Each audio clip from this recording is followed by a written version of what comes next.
नमस्कार, स्वागत है आपका अपना प्रदेश उत्तर प्रदेश उत्तराखंड में। मैं हूं सनी गंगासागर आपके साथ में। इस बुलेटिन में आपको दिखाएंगे दिन भर की वो खबरें जो सुर्खियों में छाई रही। शुरुआत करेंगे सबसे पहले राष्ट्रपति पद से जुड़ी खबर से। बता दें कि राष्ट्रपति पद के लिए राष्ट्रीय जनतांत्रिक गठबंधन यानी कि एनडीए की प्रत्याशी द्रौपदी मुर्मू जल्द ही लखनऊ आएगी। लखनऊ में द्रौपदी मुर्मू मतदाता, सांसदों और विधायकों का समर्थन लेने के लिए उनसे औपचारिक मुलाकात करेगी। ये मुलाकात मुख्यमंत्री आवास पर होगी। बताया जा रहा है कि इस दौरान प्रधानमंत्री नरेंद्र मोदी भी लखनऊ आ सकते हैं। वहीं इससे पहले बीते दिन सरकार और संगठन की तैयारियों के लिए केंद्रीय शिक्षा मंत्री धर्मेंद्र प्रधान ने मुख्यमंत्री योगी आदित्यनाथ के साथ बैठक की। सीएम के अलावा उप मुख्यमंत्री केशव प्रसाद मौर्य, ब्रजेश पाठक, भाजपा प्रदेश अध्यक्ष स्वतंत्र देव सिंह और प्रदेश महामंत्री संगठन सुनील बंसल भी मौजूद रहे।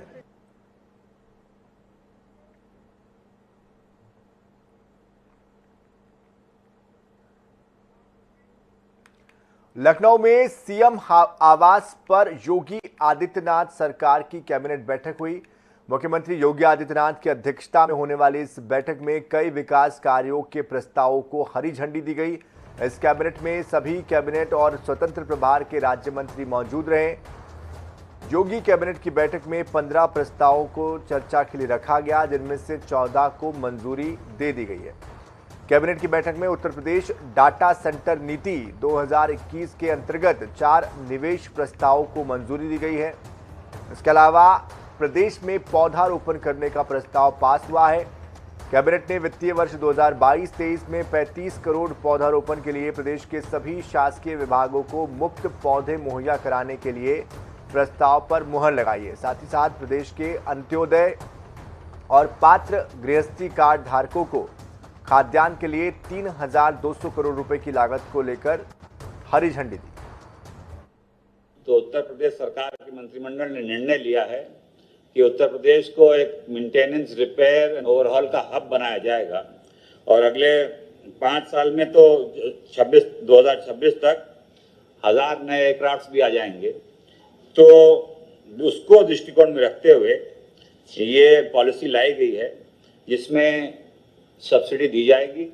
उत्तर प्रदेश में वन क्षेत्रों को बढ़ाने के लिए, क्योंकि एनवायरमेंट के लिए बहुत आवश्यक है वनों का क्षेत्र हो, पौधों का क्षेत्रफल बढ़े। उसके लिए हम लोग इस बार 35 करोड़ पौधों को रोपित करने की योजना वन विभाग के माध्यम से करेंगे और एक इवेंट की तरह हम लोग गांव से लेके गांव पंचायत सदस्य, गांव के प्रधान, गांव के सरपंच, ब्लॉक प्रमुख, क्षेत्र पंचायत के सदस्य, ब्लॉक प्रमुख, जिला पंचायत के अध्यक्ष, जिला पंचायत सदस्य, माननीय सांसद, माननीय विधायक, सभी को उसमें सहभागी बनाते हुए इस योजना को लागू करेंगे। प्रदेश के जो अंत्योदय पात्र गृहस्थी कार्ड धारकों को खाद्यान्न, आयोडाइड नमक, साबुत चना, रिफाइंड सोयाबीन ऑयल ये निःशुल्क जो वितरण करने का कार्यक्रम मार्च से लेकर जून तक किया गया है, उसके लिए हम लोगों ने 3196.1 करोड़ रुपया का अनुदान व्यवहार आज अनुमोदित किया है। तो पिछले 3 जून तक हम लोग इन लोगों को उपलब्ध करा रहे हैं। उत्तर प्रदेश सरकार में वन मंत्री अरुण सक्सेना ने सिंगल यूज प्लास्टिक के उपयोग से होने वाले दुष्प्रभाव से बचने के लिए 5 दिनों तक अभियान चलाकर लोगों को जागरूक किया। वहीं उन्होंने पर्यावरण विभाग की बैठक में अधिकारियों को कई दिशा निर्देश दिए। वन मंत्री ने कहा कि आज सिंगल यूज प्लास्टिक पूरे विश्व में चिंता का विषय बना है। प्लास्टिक से प्रकृति को नुकसान पहुंच रहा है। प्लास्टिक के कचरे मुख्य तौर पर सिंगल यूज प्लास्टिक के उपयोग से उत्पन्न कचरा और उसका दुष्प्रभाव संपूर्ण विश्व के लिए चिंता का विषय है। यह कचरा नदियों, महासागरों के साथ साथ समूची प्रकृति के लिए घातक है। विभिन्न माध्यमों से मानव खाद्य श्रृंखला में प्रवेश करने के बाद यह मानव स्वास्थ्य के लिए अत्यंत घातक होता है। इन्हीं दुष्प्रभावों से बचने के लिए सिंगल यूज प्लास्टिक के विभिन्न वस्तुओं के उपयोग पर भारत सरकार इस वर्ष जुलाई में प्रतिबंध लगा रही है।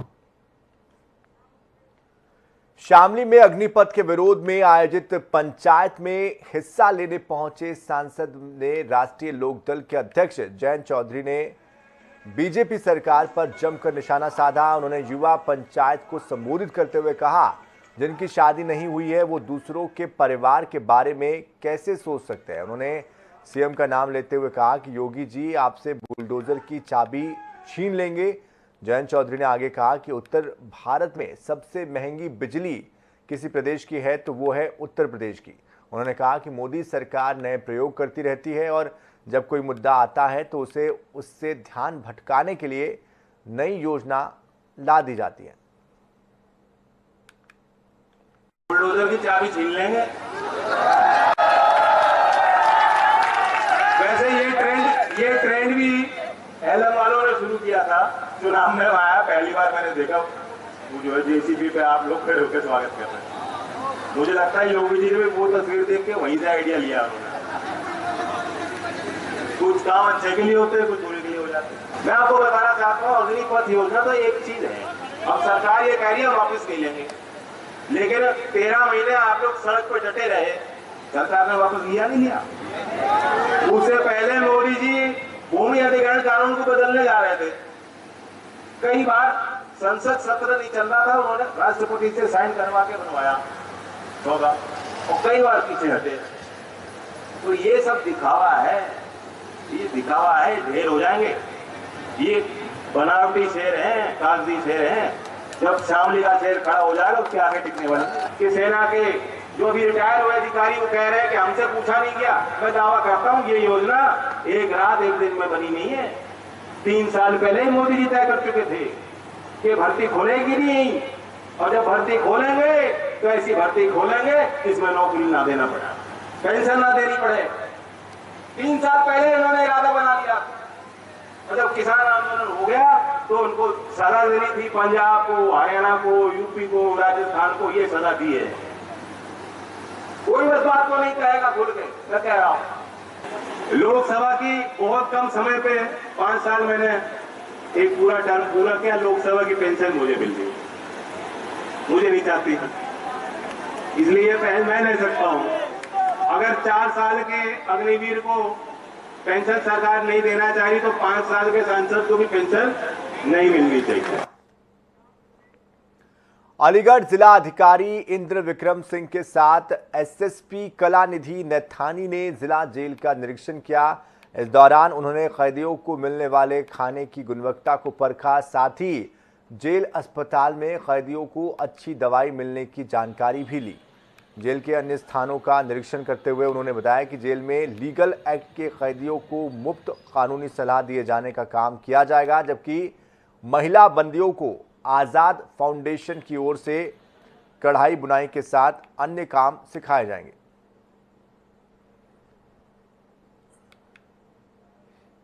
अलीगढ़ जेल के मुआयने में एक सामान्य रूप से जो भोजनालय है उसका निरीक्षण किया गया है। उसमें भोजन की गुणवत्ता को देखा गया है, बेहतर गुणवत्ता है। अस्पताल में भी जो मरीज़ हैं उनके ट्रीटमेंट को देखा गया कि डॉक्टर्स हैं या नहीं, या किसी को कोई ऐसी बीमारी तो नहीं जिसका ट्रीटमेंट ना हो पा रहा हो।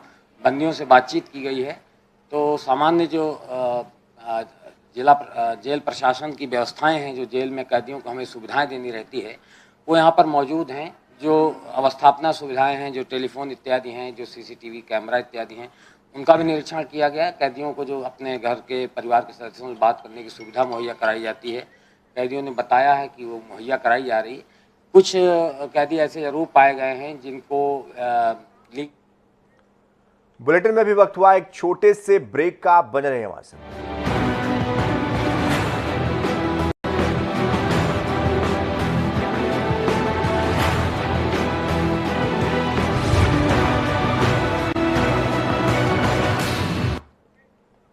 ब्रेक के बाद बढ़ते आगे। अलीगढ़ में फार्मासिस्टों ने अपनी मांगों को लेकर मुख्य चिकित्सा अधिकारी कार्यालय पर विरोध प्रदर्शन किया।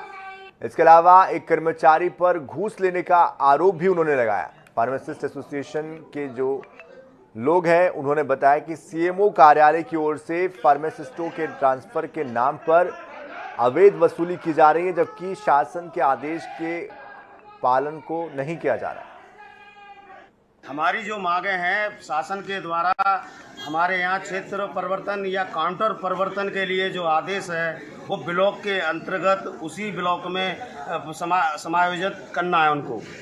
लेकिन सरकार की नीतियों का विरोध करते मतलब सरकार की नीतियों को दरकिनार करते हुए माननीय मुख्य चिकित्सा अधिकारी, माननीय अपर मुख्य चिकित्सा अधिकारी दोनों की मिली भगत से प्राथमिक स्वास्थ्य केंद्र से हटा के मुझको, मैं अध्यक्ष होने के बाद भी मुझे प्राथमिक स्वास्थ्य के नगला बिरकू से हटाने के बाद मतलब यह कि पैसा न देने पे मुझे हटा के वहाँ से सामुदायिक स्वास्थ्य केंद्र जमा कर दिया है।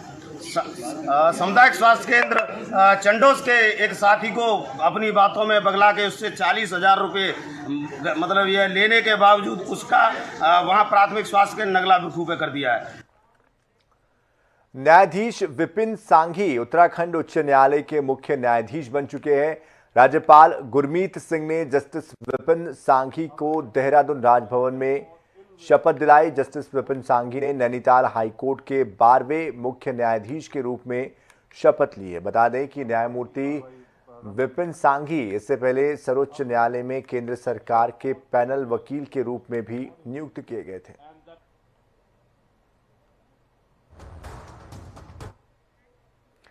सुप्रीम कोर्ट के अधिवक्ताओं ने उत्तराखंड में हरिद्वार धर्म संसद समेत अन्य कई घटनाओं को लेकर चिंता जाहिर की है। वहीं उन्होंने कॉमन सिविल कोड लागू किए जाने के बयानों को भी प्रदेश के लिए नुकसानदायक बताया। सुप्रीम कोर्ट के 42 वरिष्ठ वकीलों ने उत्तराखंड के मुख्यमंत्री को एक खुला पत्र लिखा है और इसमें बिहार हाईकोर्ट के पूर्व जज अंजना प्रकाश, वरिष्ठ अधिवक्ता संजय पारेख, प्रशांत भूषण, एनडी पंचोली, राजू रामचंद्रन, गोपाल शंकर नारायण, चंदर उदय सिंह और अन्य के नाम शामिल हैं। जो कॉमन सिविल कोड की बात है या अन्य बातें हैं या जिस तरीके से दंगे हुए हैं, उसमें कई हमारे उत्तराखंड की भौगोलिक परिस्थिति, यहाँ की जो जनमानस है वो किस तरह, हमारे बुक्सा थारू की बात मैंने भी उठाई थी, हमारे अल्पसंख्यक के साथी हैं, सबके अपने अपने पुराने जो कानून हैं वो भी हैं। उनसे जब तक राय मशवरा करके उन सबसे बातचीत करके ना करे तब तक नहीं हो सकता। पोलराइजेशन ऑफ वोट का लक्ष्य रख के सरकार काम कर रही है और उससे राज्य को नुकसान हो, राष्ट्र को नुकसान हो, इससे उनका कोई लेना देना नहीं है। और समाज में विघटन हो रहा है, कितनी सारी जो दंगे हैं उनका जिक्र इन अधिवक्ताओं ने किया है, उसको आप पढ़िए तो वो चिंता का विषय है कि हम अपना माहौल, सांप्रदायिक माहौल खराब इस राज्य का और इस देश का कर रहे हैं, जो चिंता का विषय है। और हर पढ़ा लिखा बुद्धिजीवी व्यक्ति आज इस बात को समझ रहा है कि इस राज्य में, इस देश में गलत हो रहा है। बीजेपी को भले ही वोटों का फायदा हो जाए लेकिन राज्य हारेगा और देश हारेगा। उत्तराखंड के पूर्व मुख्यमंत्री हरीश रावत 29 जून को सुबह 11 बजे अग्निपथ योजना के विरोध में वरिष्ठ नागरिकों के अभियान कार्यक्रम में शामिल होंगे। इसके माध्यम से वो शहीद सैनिकों को श्रद्धांजलि अर्पित कर राज्यपाल को भी ज्ञापन सौंपेंगे।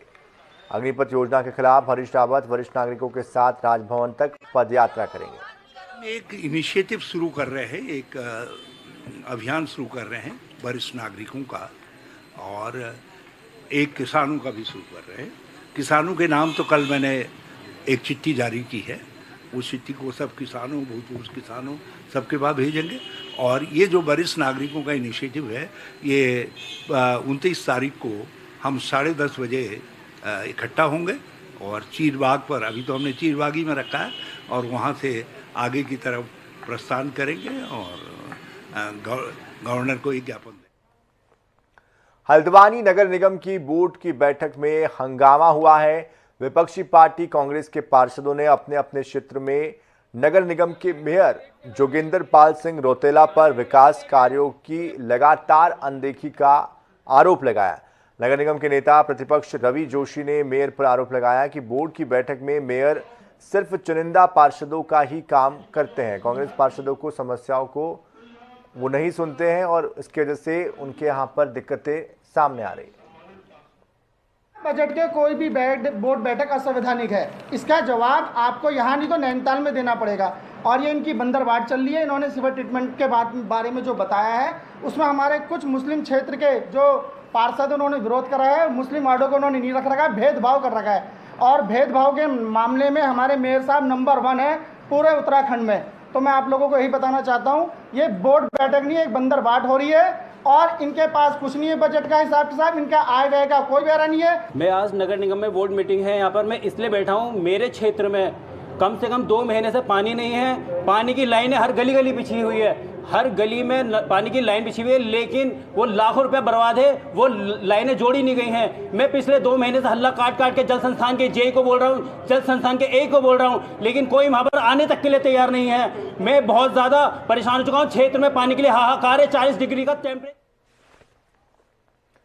रुड़की में 2 दिन पहले हुई 6 साल की बच्ची और मां के साथ बलात्कार की घटना के बाद विपक्षी कांग्रेस ने सड़क पर उतरकर इसके खिलाफ विरोध जताया। कांग्रेस प्रदेश अध्यक्ष करण माहरा के नेतृत्व में कांग्रेस के नेताओं ने बीजेपी सरकार के खिलाफ विरोध प्रदर्शन किया। कांग्रेस अध्यक्ष माहरा का यह आरोप है कि प्रदेश की कानून व्यवस्था पूरी तरह से बिगड़ चुकी है।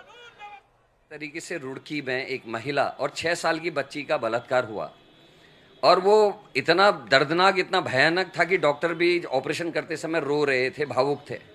और इस राज्य की परिपाटी बन गई। एक तरफ बेटी बचाओ का नारा देती है सरकार, दूसरी तरफ बेटियों को संरक्षण नहीं है, उनको जो हक मिलना चाहिए, उनका जो अधिकार है वो नहीं मिल रहा है, कानूनी अधिकार भी नहीं मिल रहा है। महिलाओं के संग दिन रात यहाँ हो रहा है और ये एक दिन का नहीं, ये लगातार हो रहा है। आपने देखा होगा कि पिछले बार भी 2-3 ऐसी बड़ी घटनाएं इस राज्य में घटी जिसमें जो दोषी थे उनको पदच्युत भी किया गया। ये कहा गया कि साहब उत्तराखंड के प्रभार से इनको हटा दिया, लेकिन कुछ ही महीनों बाद पता चला उनको दूसरे स्टेट का प्रभारी बना दिया गया, उनका पद उच्चीकृत किया गया। विधायकों पर आरोप लगे, आज तक कोई कार्रवाई नहीं है।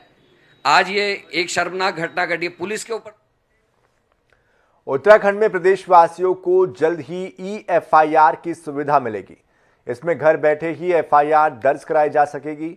शुरुआत में वाहन चोरी, गुमशुदा वस्तुओं के संबंध में eFIR कराई जा सकेगी। इस संबंध में मुख्यमंत्री पुष्कर सिंह धामी ने सचिवालय में गृह और पुलिस विभाग के वरिष्ठ अधिकारियों के साथ बैठक की। मुख्यमंत्री के सामने CCTNS के अंतर्गत बनाए जा रहे eFIR पोर्टल का प्रस्तुतिकरण दिया गया। तो इसी के साथ इस बुलेटिन में फिलहाल इतना ही। ताज़ा खबरों के लिए, अपडेट्स के लिए आप बने रहिए जनता टीवी के साथ। नमस्कार।